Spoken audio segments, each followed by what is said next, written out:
Hello दोस्तों, एक बार फिर से स्वागत है।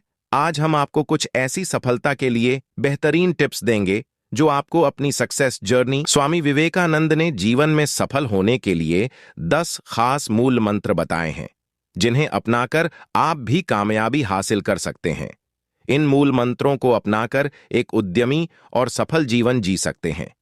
स्वामी विवेकानंद ने जीवन में सफल होने के लिए 10 खास मूल मंत्र बताए हैं।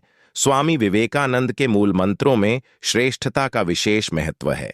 उन्होंने यह समझाया कि जीवन में सफलता प्राप्त करने के लिए व्यक्ति को आत्मनिर्भर बनना, स्वास्थ्य का ध्यान रखना, संघर्ष का सामना करना, अपने लक्ष्यों को प्राप्त करने के लिए उत्साही रहना, आत्मविश्वास और निष्ठा बनाए रखना, अपने विचारों को साफ करना, अपने कार्यों में समर्पण और सामर्थ्य को बढ़ाना और जीवन के हर पहलू में सकारात्मकता और समर्थकों का साथ देना आवश्यक होता है।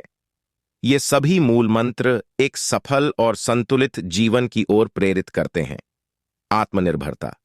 स्वामी विवेकानंद के अनुसार आत्मनिर्भरता सफलता की कुंजी है। एक व्यक्ति को अपने आप पर विश्वास करना चाहिए और अपने स्वार्थ के लिए प्रयास करना चाहिए। स्वास्थ्य का ध्यान। शारीरिक और मानसिक स्वास्थ्य को बनाए रखना बहुत महत्वपूर्ण है।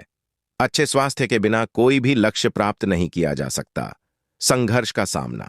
जीवन में सफलता प्राप्त करने के लिए संघर्ष का सामना करना आवश्यक है। व्यक्ति को उच्चतम स्तर पर पहुंचने के लिए अवसरों का सामना करना होगा। उत्साह। लक्ष्य को प्राप्त करने के लिए उत्साही रहना आवश्यक है। अवसरों को समय पर पकड़ने के लिए व्यक्ति में उत्साह होना चाहिए। आत्मविश्वास और निष्ठा। स्वामी विवेकानंद ने आत्मविश्वास और निष्ठा को बढ़ावा देने की महत्वता को समझाया।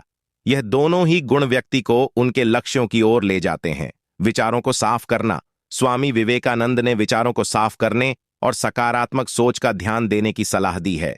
सकारात्मक सोच व्यक्ति को सफलता की दिशा में आगे बढ़ाती है। समर्पण और सामर्थ्य।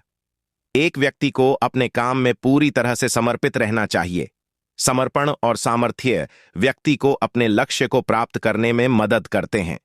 जानिए स्वामी जी के 10 खास मूल मंत्र, जिन्हें अपनाने से आप भी हर कदम कामयाबी हासिल कर सकते हैं। 1. जब तक आप अपने काम में व्यस्त हैं, तब तक काम आसान होता है, लेकिन आलसी होने पर कोई भी काम आसान नहीं लगता। 2. पढ़ने के लिए जरूरी है एकाग्रता। एकाग्रता के लिए जरूरी है ध्यान। ध्यान से ही हम इंद्रियों पर संयम रखकर एकाग्रता प्राप्त कर सकते हैं। 3. जब तक जीना तब तक सीखना। अनुभव ही जगत में सर्वश्रेष्ठ शिक्षक है। 4. हम वो हैं जो हमें हमारी सोच ने बनाया है, इसलिए इस बात का ध्यान रखें कि आप क्या सोचते हैं। 5. जो तुम सोचते हो वो बन जाओगे। यदि तुम खुद को कमजोर सोचते हो, तुम कमजोर हो जाओगे। अगर खुद को ताकतवर सोचते हो, तुम ताकतवर हो जाओगे। 6. एक विचार लो, उस विचार को अपना जीवन बना लो। उसके बारे में सोचो, उसके सपने देखो, उस विचार को जियो। अपने मस्तिष्क, मांसपेशियों, नसों, शरीर के हर हिस्से को उस विचार में डूब जाने दो और बाकी सभी विचार को किनारे रख दो। यही सफल होने का तरीका है। 7. जिस समय जिस काम के लिए प्रतिज्ञा करो, ठीक उसी समय पर उसे करना ही चाहिए, नहीं तो लोगों का विश्वास उठ जाता है। 8. एक समय में एक काम करो और ऐसा करते समय अपनी पूरी आत्मा उस काम में डाल दो और बाकी सब कुछ भूल जाओ। 9. ब्रह्मांड की सारी शक्तियां पहले से हमारी हैं। वो हम ही हैं जो अपनी आंखों पर हाथ रख लेते हैं और फिर रोते हैं कि कितना अंधकार है। 10. उठो और जागो, और तब तक रुको नहीं जब तक कि तुम अपना लक्ष्य प्राप्त नहीं कर लेते।